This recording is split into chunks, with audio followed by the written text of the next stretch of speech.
शौकत यूसुफ साहब, ये सूबे में क्या हो रहा है और क्यों हो रहा है कि गवर्नर और वजीर आला एक दूसरे के खिलाफ इस तरह से सख्त बयान दे रहे हैं?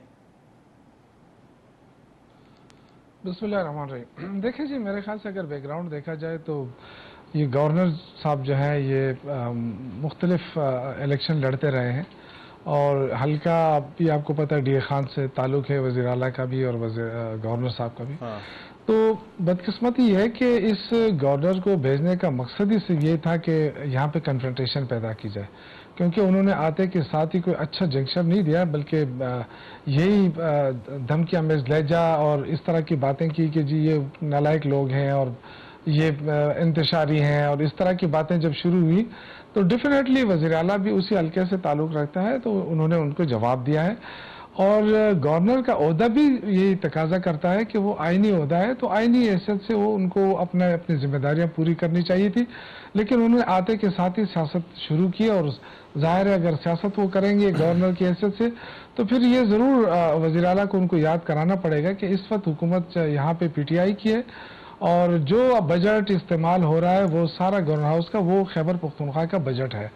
तो इसलिए वो मेरे ख्याल से ये गवर्नर को इस तरह की बयानबाजी नहीं करनी चाहिए थी और एक अच्छा माहौल पैदा करने की कोशिश करनी चाहिए थी। वो हल्के वाली बात तो शौकत साहब आपकी ठीक है, लेकिन इससे पहले गवर्नर ने जो है वो गवर्नर की हलफ बर्दारी की तकरीब जो थी वहां पर वजीर आला नहीं गए, तो बेहतर नहीं होता कि जो है वो जाते एक अच्छा आगाज होता इस रिलेशनशिप का, एक वर्किंग रिलेशनशिप का? देखिए, मुझे नहीं इल्म है कि वो वज़ीर आला को इसमें इनवाइट किया गया था या नहीं, क्योंकि ज़ाहिर तकरीब थी गवर्नर की, तो मुझे उसका इल्म नहीं है कि उनको ये लेकिन मेरे इल्म के मुताबिक उन्होंने इनविटेशन नहीं दिया था। तो जब इनविटेशन नहीं दिया था तो मेरे ख्याल से फिर वज़ीर आला का जाना कोई मुनासिब नहीं था।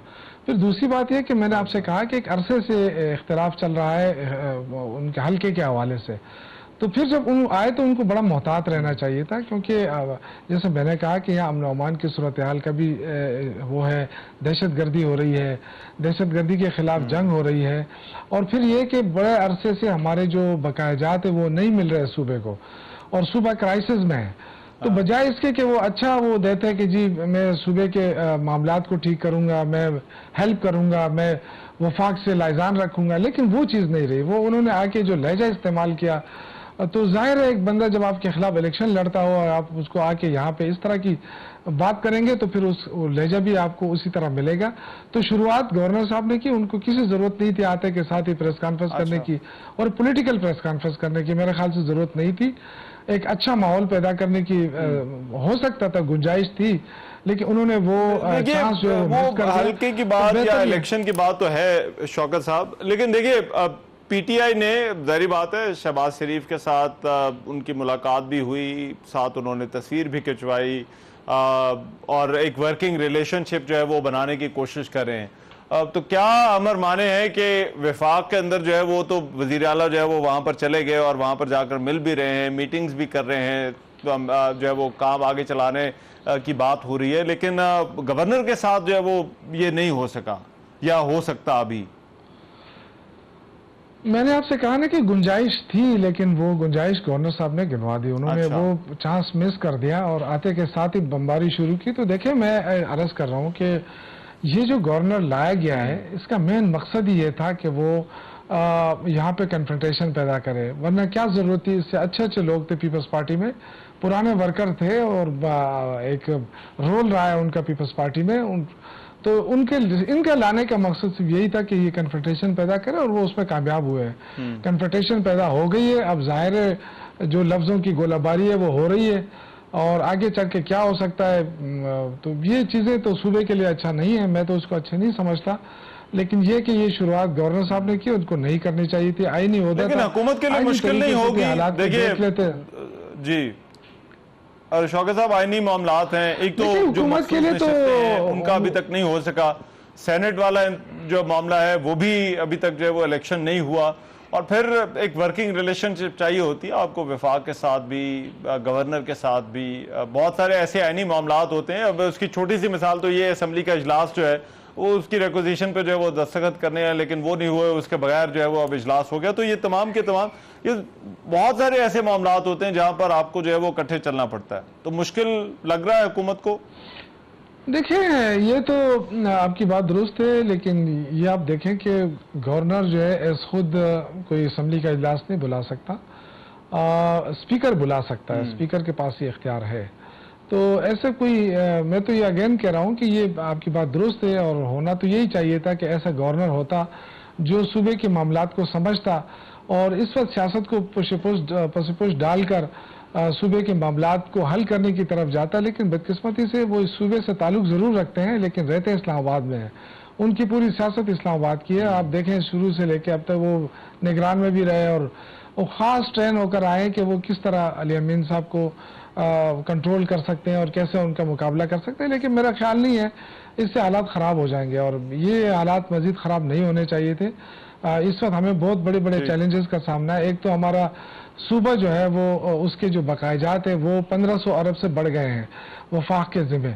और फिर जो हमारे जो टैक्स के जो पैसे हैं वो भी हमें नहीं मिल रहा है। इसी तरह जो हमारा नेट हाइडल प्रॉफिट है वो भी नहीं मिल रहा।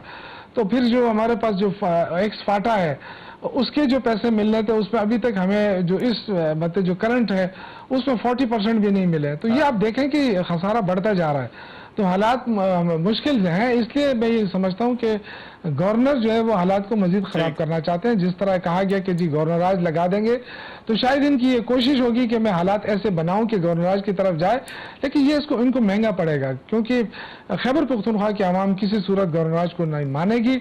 और अगर ये हो गया तो मेरे ख्याल से ये इस हुकूमत का आखिरी दिन होगा।